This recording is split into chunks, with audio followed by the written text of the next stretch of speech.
execute the functions of the office. Do swear that I will execute the functions of the office Of member of the Judicial Service Commission. Member of the Judicial Commission.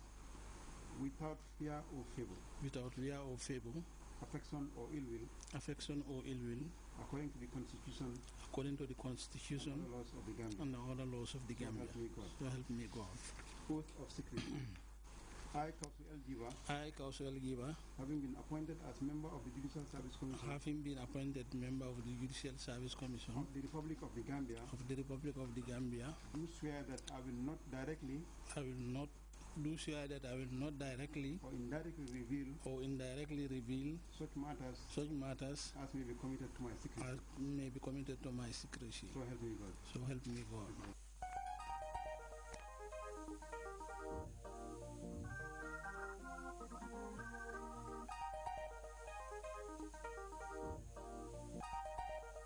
Newly sworn in member of the Judicial Service Commission to make few remarks. Mr. Jiba. Thank you very much for inviting us today here for the swearing ceremony of the members of the Judicial National Service Commission. We are very grateful to you people having us here today as the appointees of the Judicial Service Commission. And for all of you, I give thanks to you all, especially to the Vice President, who has been giving us enough time for her own time to come and take this important ceremony. I'm very grateful, and especially to the Justice, to the Chief Justice, to my colleagues here, and some of the ministers present here. I hope we'll do what is expected of us, and we promise to do all what we can do for the country about this important job. We will execute our duties according to the laws and the rules of the Gambia. So we pray that all of us will be in our duties in the office until when our time expires, and say goodbye to you all. Thank you.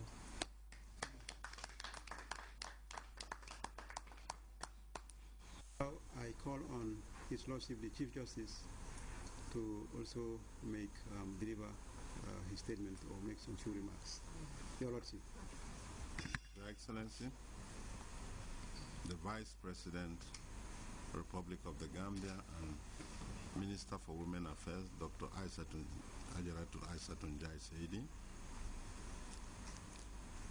Honorable Ministers, the Honorable Secretary General, Republic of the Gambia, newly sworn in members of the Judicial Service Commission, the Judicial Secretary, the Cabinet Secretary here present, all other protocols observed. Firstly, I thank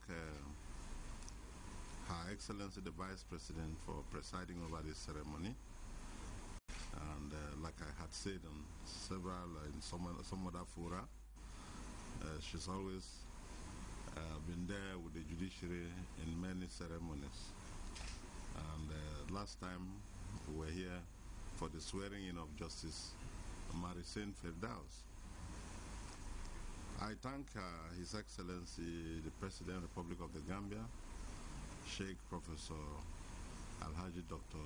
Yahya Ejeje Jammeh, for the tremendous support he has continued to give to the judiciary,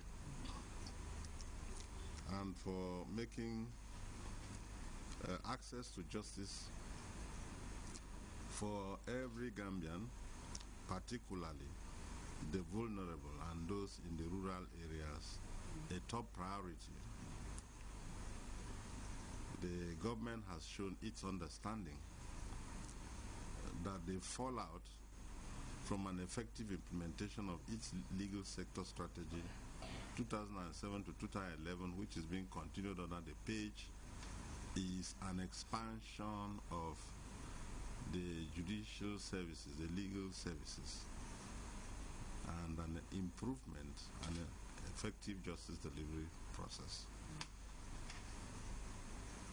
There have been so many issues about how the legal sector functions, and government has risen up on each occasion to deal with them.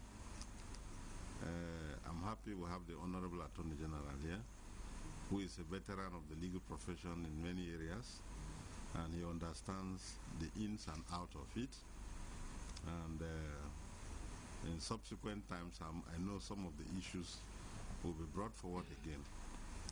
We will continue to come to government because that is how the situation demands, and we are very grateful that we have a very listening government. I thank the Secretary General for the great support we have continued to receive from him. The issues we have come with have received prompt attention. I must remark that we have received more attention from him than his predecessors, and I thank him for that.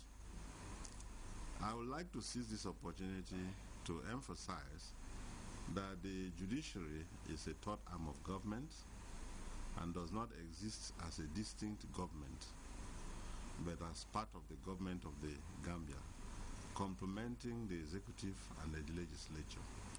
And it is important that people understand the role of the courts.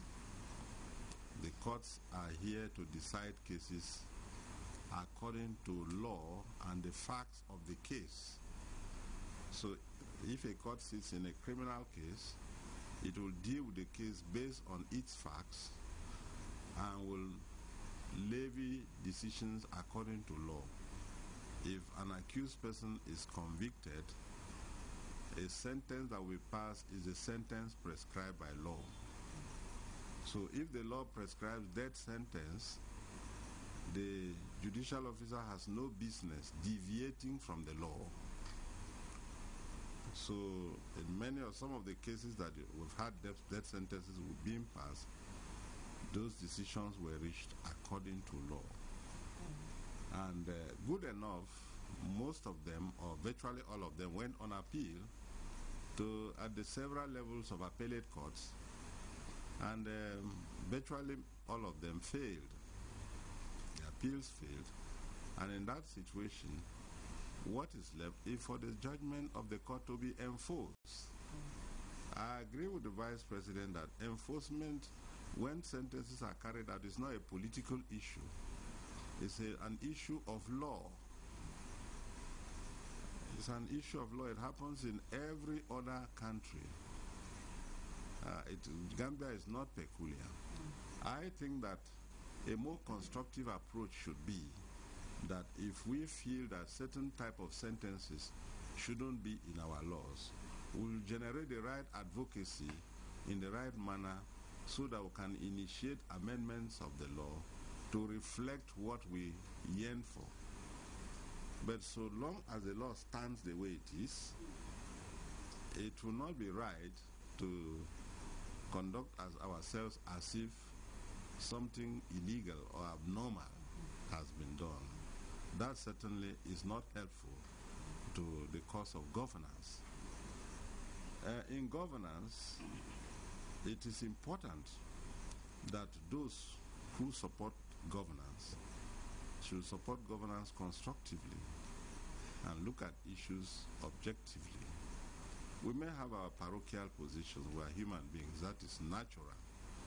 But it is important that at some point we distinguish between our narrow interests and the broad national